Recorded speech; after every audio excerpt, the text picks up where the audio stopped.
শোনেন, গুঞ্জন সবসময় গুঞ্জনই থাকে। আমাদের নিরাপত্তার কোনো অভাব নেই এবং কোনো নাশকতা হওয়ার কোনো আশঙ্কা নেই।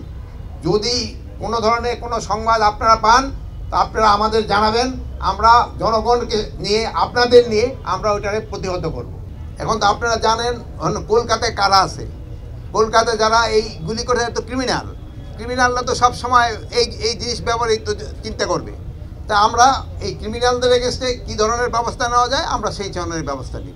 এখানে প্রায় ৩৫,০০০ মুসল্লি এখানে ঈদের জামাতে শরিক হন। এখানে অনেক গুণীজন আসেন এবং অনেক গণ্যমান্য ব্যক্তি আসেন। তাদের নিরাপত্তার জন্য আমাদের যত ধরনের ব্যবস্থা নেওয়ার কথা আমরা সব ধরনের ব্যবস্থাই নিয়েছি। এখানে যেন সবাই ভালোভাবে ঈদের নামাজটা পড়তে পারে, এই জন্য ধরেন যে তাদের অজুর ব্যবস্থা করা হয়েছে। কারো যদি কোনো পানি টানি খাওয়ারও ব্যবস্থা করা হয়েছে, সব কিছুর এখানে ব্যবস্থা আছে। কেউ অসুস্থ হয়ে পড়লে যদি তারও কোনো চিকিৎসার দরকার পড়ে, ওখানে চিকিৎসক এখানে আছে। এবং এখানে কোনো জানামাজ মনে নিয়ে আসার দরকার নাই, যে এখানে সবার জন্যই কিন্তু কার্পেট নামাজেরই ব্যবস্থা আছে।